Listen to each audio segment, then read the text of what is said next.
there's a sadness to me in listening to a newly elected president say this.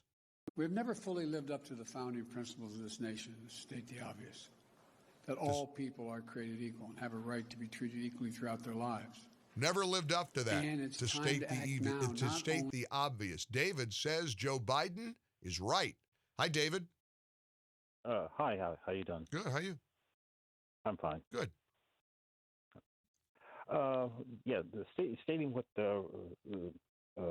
or commenting on what Joe Biden says. Mm-hmm. If you look through the history of America, that people of color, whether they be Asians or African Americans or Native Americans, have not received the same treatment, either judicially or economically or socially, that people of non-color have received.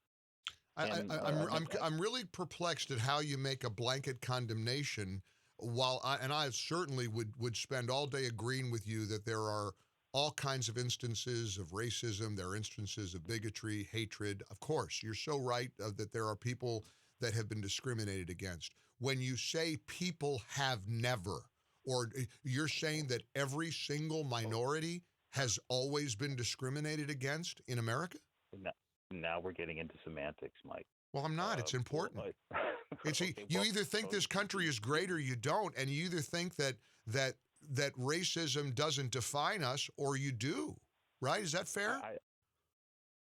I think racism does define us. I bet you do. And I don't think that America is any longer the greatest country in the world. Right, because of the examples of racism that you've cited. A country, incidentally, just to throw out a few things. I mean, I could throw out a list, but just most recent memory, we elected a black man president twice. Does that count for anything? Well, that was the will of the people. That was what? That was the will of the people. The same people you're condemning.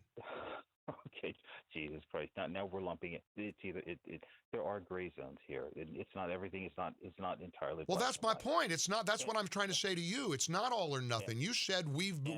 Go ahead. You just said systemically we've just discriminated against people of color, and then you just turn around and said, but we can't say it's all or nothing. It's not everything. There's gray here.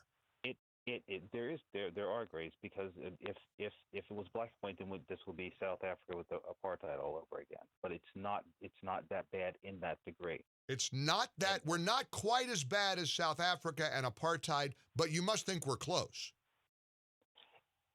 In some ways, yes. Yeah. In some ways, yes. And I'll give you a prime example.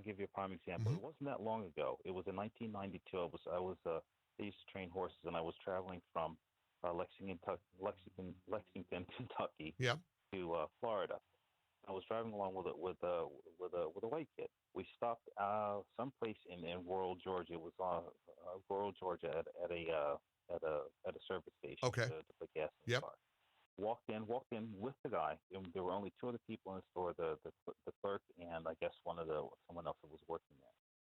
We got our drinks. He paid for the gas. He was standing in line in front of me. Yep. It was a wonderful conversation between the clerk and my friend. Okay. I walked up behind him, placed my items on the counter. I had to put my money on the counter because the clerk would not take the money from my hand, right. And the change that I was given was thrown onto the counter. Right. That was not even 30 years ago. I got it. Does that define America? So an act that a terrible act of bigotry that you experienced 30 years ago, you believe that defines the United States of America, David?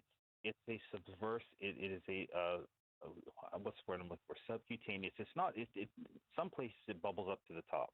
Like where? What bubbles? I remember when I first got a job in South Carolina, and I witnessed a black guy coming to get his car inspected. Now this probably was 25 years ago.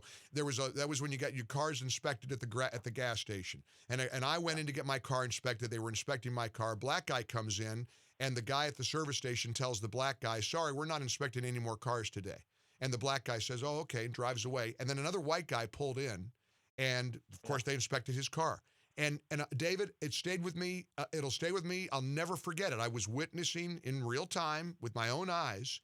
Now, what I did with that is understand that there is bigotry and evil and awful stuff that happens in the world. I don't believe it defines the United States, because even the reaction to George Floyd's death. Have you heard anybody anywhere say, that's okay with me, not that big a deal? Everybody universally was shocked to the core, was disgusted, was mortified, was heartbroken, was angry. And see, and yet, not everyone. Really? Because I did actually watch. Because unlike most what you would consider a liberal, I listen to your program. Thank you. Okay. I listen to Dan. All right. Tell me the people who defended this. Tell me the people who weren't disgusted by George Floyd's death. I can't remember the person. The person. David, I don't mean to jump on you here, but do you understand you're saying the person, and then you say that defines America? In other words, it seems to me you're listen, let me finish my point. You're a smart guy, you're a bright guy. I beg you to hear me. You believe until every single bigoted person or thought or action is wiped away, we're never going to be a great country. Is that fair? No, that's not fair. All right, so what are you saying?